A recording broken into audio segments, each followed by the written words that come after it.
नमस्कार. आज आपण बनवणार आहोत घरच्या घरी नीम ऑइल. त्यासाठी आपल्याला लागणार आहे लिंबाचा पाला. हे जे कडुलिंबाचं झाड आहे ते अगदी सहज आपल्याला कुठेही उपलब्ध होतं. अगदी शहरामध्ये देखील ह्या कडुलिंबाची झाडं बऱ्याच ठिकाणी आहेत. मी देखील पुण्यामध्ये वडकी या ठिकाणी राहते, तरी इथे देखील आजूबाजूला बरेच लिंबाची झाडं आहेत. तर सगळ्यात पहिला आपल्याला हे नीम ऑइल बनवण्यासाठी ज्या काही आपण लिंबाच्या फांद्या आणलेल्या आहेत त्याची व्यवस्थितरित्या सर्व पानं काढून घ्यायचीत आणि पाण्याने स्वच्छ धुवून घ्यायचीत. हे नीम ऑइल कसं बनवायचं, ते झाडांना कशा प्रकारे फवारायचं, त्याचं प्रमाण किती घ्यायचं, हे सगळं मी या व्हिडिओमधून सांगणार आहे.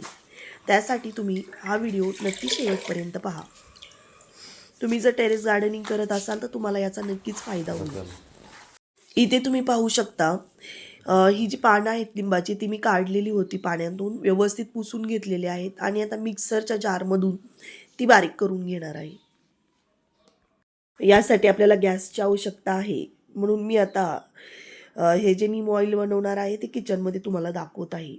इथे पाहू शकता आपण हे लिंबाची पानं आहे त्याची पेस्ट करून घेतलेली आहे. आता आपल्याला त्यामध्ये टाकून घ्यायचं आहे खोबरेलं तेल.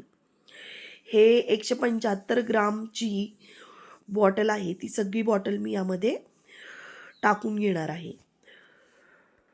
खोबरेल तेल टाकतो आपण कशासाठी, तर ते ऑइल जास्त दिवस टिकावं यासाठी, खराब होऊ नये म्हणून. मी गॅस ऑन करून त्यावरती आता जी आपण बनवलेली पेस्ट आणि तेल आहे ते ठेवलेलं आहे. शक्यतो बाजारामध्ये जे नीम ऑइल मिळतं त्याच्यामध्ये पाणी टाकलेलं नसतं, पण जर तुम्ही घरी बनवत असाल तर त्यामध्ये पाणी टाकून घ्या. इथं मी 2 ग्लास पाणी टाकलेलं आहे. असाही आपण नीम ऑइलचा यूज करताना त्यामध्ये पाणीच ॲड करणार आहोत.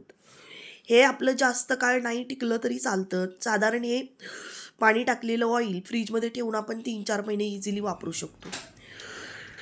ह्या पहा लिंबाचा जे पानांचा रस आहे तो, पाणी आणि तेल हे मी 10 मिनटं व्यवस्थित उकळून दिलेला आहे, जेणेकरून लिंबांच्या पानामधील आर्क जो आहे तो या पाण्यामध्ये या तेलामध्ये उतरणार आहे. साधारण अर्धा लिटर मला इथं नीम ऑइल मिळणार आहे. आपल्या आजूबाजूला जर लिंबाचं झाड असेल तर बाजारातून महागडं नीम ऑइल आणण्यापेक्षा घरच्या घरी अगदी फ्रेश असं ताजं असं ऑइल बनवून तुम्ही झाडांना देऊ शकता. तेवढंच इफेक्टिव्ह ठरतं आणि आपली पैशांची बचत देखील होते. याला फारसा करण्यासाठी काही वेळ लागत नाही, अगदी कमी वेळात तुम्ही बनवू शकता. इथे पहा माझं नीम ऑइल सगळं गाळून वगैरे व्यवस्थित तयार झालेलं आहे. आता मी ते एका बॉटलमध्ये भरून घेणार आहे आणि जेवढ्या क्वांटिटीमध्ये आपल्याला ते लागणार आहे त्याप्रमाणे यूज करून बाकीचं ते फ्रीजमध्ये स्टोअर करून ठेवायचं आहे. तर या नीम ऑइलचे फायदे काय आहेत, तर भरपूर सारे फायदे आपल्याला झाडांसाठी याचे होतात. सगळ्यात पहिलं म्हणजे हे कीड नियंत्रण करतं. मावा असेल, पांढरी माशी असेल, अळे असेल, यावरती अत्यंत प्रभावी उपाय आहे. अन्य रोग असतील तर ते कमी करतं आणि पूर्णपणे सेंद्रिय असल्यामुळे, ऑर्गॅनिक असल्यामुळे अगदी सुरक्षित आहे झाडांसाठी किंवा आपल्याला भाज्या खाण्यासाठी देखील त्याचा काहीही साईड इफेक्ट नाही आहे. आणि ह्या नीम ऑइलचा तुम्ही फुलझाडं किंवा भाजीपाला असेल दोन्हीसाठी यूज करू शकता. पर्यावरणपूरक आणि मातीसाठी देखील हानिकारक नाही आहे. त्यामुळे नक्की हे नीम ऑइल बनवा आणि अशा पद्धतीने झाडांना घाला. आता मी बनवलेल्या नीम ऑइलमध्ये पाण्याचं प्रमाण देखील आहे. त्यासाठी मी तर 2 टोपण साधारण 30 ml जे नीम ऑइल बनवलेलं आहे ते घेतलेलं आहे. फक्त खोबरेलं तेलामध्ये जर तुम्ही नीम ऑइल बनवलेलं असेल तर साधारण 1 लिटर पाण्यामध्ये 5 ते 10 ml हे जे ऑइल आहे ते घालायचं आहे. आणि जास्त जर भाजीपाल्याला किंवा फुलझाडांना रोग झाला असेल किंवा कीड असेल तर त्यासाठी 2-3 थेंब लिक्विड सोप इम्प्लिसिफायर म्हणून त्यामध्ये घालायचं आहे. त्याला व्यवस्थित हलवून घ्यायचे आणि झाडांवरती फवारणी करायची आहे. आठवड्यातून एकदा फवारणी पुरेशी आहे. इथं माझ्या झाडांना जास्त काही म्हणजे रोग नसल्यामुळे, आता उन्हाळाही सुरू आहे पण आभाळ आलेलं आहे, 2-3 दिवस एन्व्हायरमेंट बदललेलं आहे. त्यामुळे मी आज ही फवारणी करून घेत आहे. रोपे बऱ्यापैकी हेल्दी असल्यामुळे मी याला काही याच्यामध्ये लिक्विड सोप वगैरे ॲड केलेला नाही. हे जे नीम ऑइल आहे ते पुरेसं आहे. इथं पाहू शकता, हे जे कोबीचे रोप आहेत त्याला फक्त थोडीशी कीड झालेली आहे आणि त्याला मी व्यवस्थित हे नीम ऑइल फवारून घेणार आहे.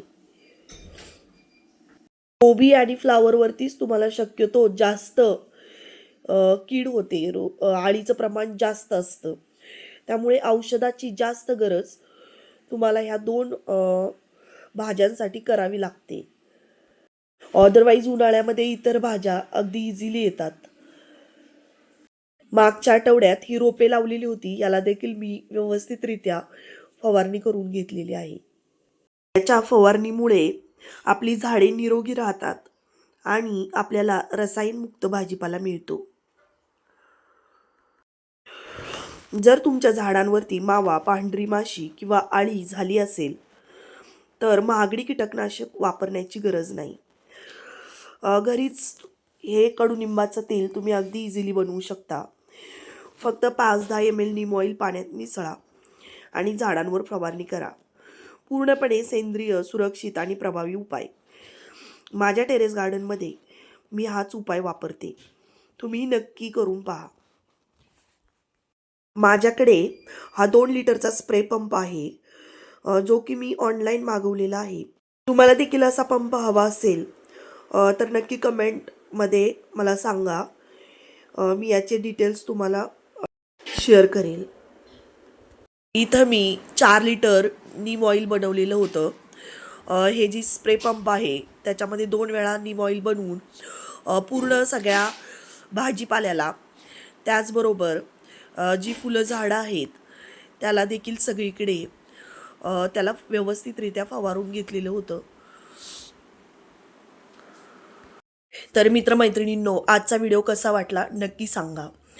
जर तुम्हाला ही माहिती आवडली असेल तर चॅनलला सबस्क्राईब करायला नक्की विसरू नका. माझ्या चॅनलला सबस्क्राईब करा, व्हिडिओला लाईक करा, कमेंट करा. धन्यवाद.